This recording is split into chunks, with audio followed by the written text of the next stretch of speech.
Right now, somewhere on Earth, it's already tomorrow. Somewhere else, it's still yesterday.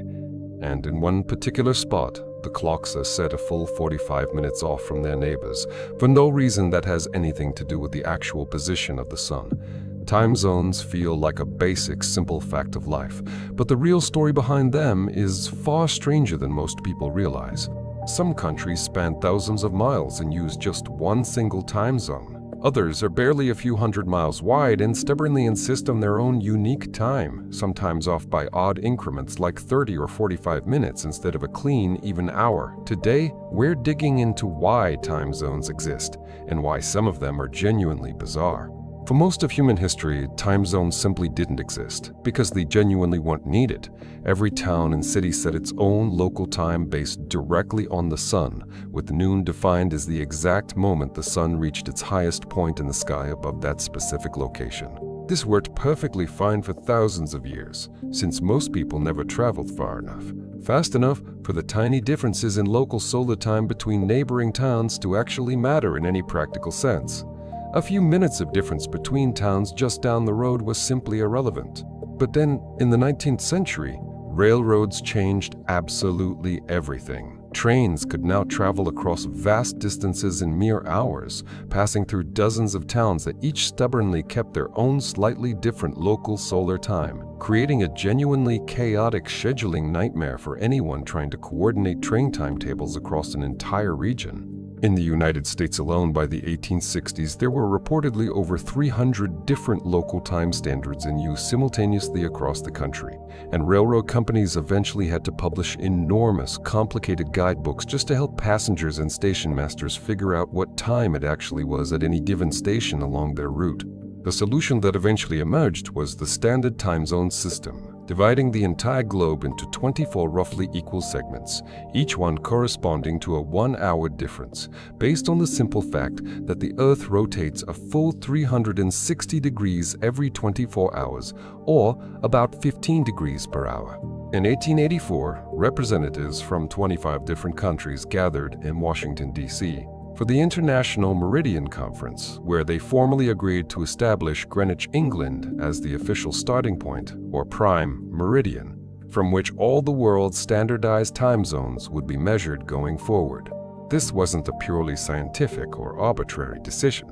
Greenwich was chosen largely because Britain was already the world's dominant maritime and economic power at the time, and a majority of the world's ships were already using Greenwich-based navigational charts and time references for their voyages across the globe. The United States itself had already adopted 4 standardized time zones a year earlier, in 1883, largely pushed forward by the railroad industry itself, which desperately needed a unified, reliable system to keep its rapidly expanding national rail network running smoothly and predictably across the entire country. It actually took several more decades for this new system to be fully and formally adopted by the United States federal government in law.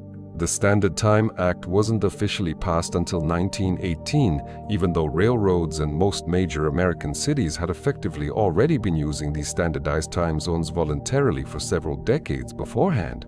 Now here's where things get genuinely strange. While the system theoretically divides the world into neat, even 1-hour increments, plenty of countries simply decided not to follow that rule for a whole variety of political, practical, and sometimes purely symbolic reasons.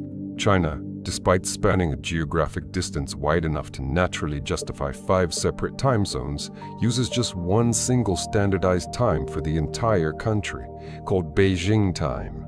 This means in far western regions of China, the sun might not rise until what the clock insists is nearly 10 in the morning. India similarly uses one single time zone for its entire enormous country, but with an unusual offset of 5 hours and 30 minutes ahead of Greenwich Mean Time, rather than a clean, even hour difference, a specific half-hour adjustment chosen deliberately to roughly split the difference across the country's wide east to west span.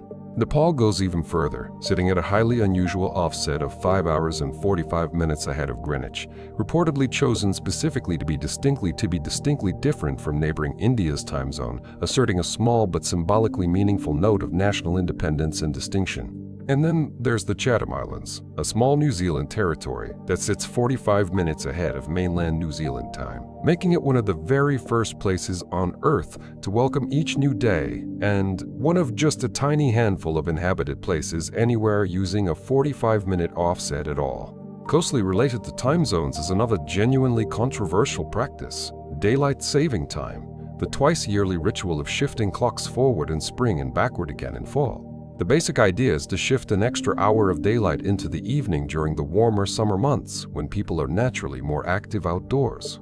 Although the concept is sometimes credited to Benjamin Franklin, who jokingly suggested something similar in a satirical essay back in 1784, the practice wasn't actually implemented anywhere in the world until Germany adopted it during World War I, specifically to conserve coal and fuel resources needed for the ongoing war effort. The United States adopted daylight saving time nationally during both world wars for similar energy conservation reasons, but after each war ended, the policy became wildly inconsistent from state to state and even city to city for decades, creating genuine scheduling chaos for interstate travel, broadcasting, and business until federal standardization finally arrived in 1966.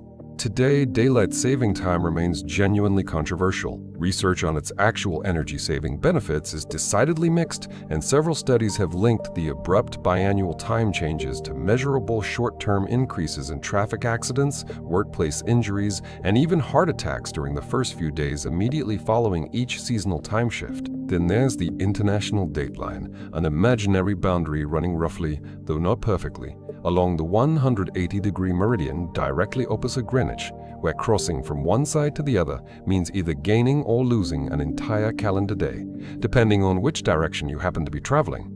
This line doesn't follow a perfectly straight path at all, zigzagging considerably to avoid splitting individual countries or island groups across two different calendar dates simultaneously, which would create obvious significant practical confusion for businesses, governments, and ordinary residents living in those specific areas.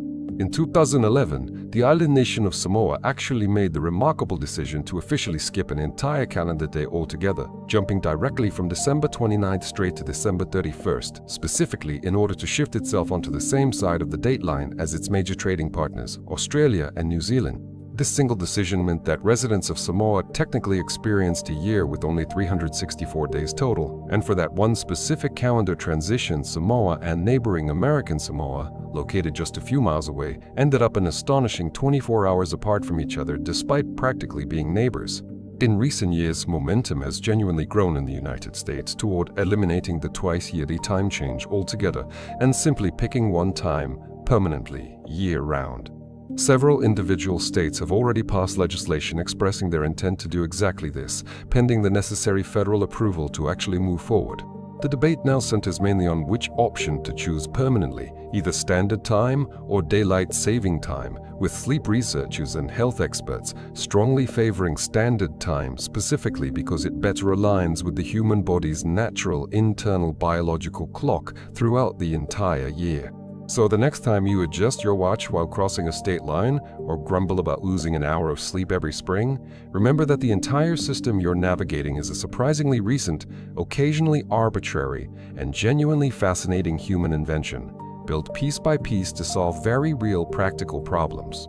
From railroad chaos in the 1800s to a small Pacific island skipping an entire day, the story of how humanity learned to agree on what time it is turns out to be a lot stranger and a lot more interesting than most people ever stop to consider.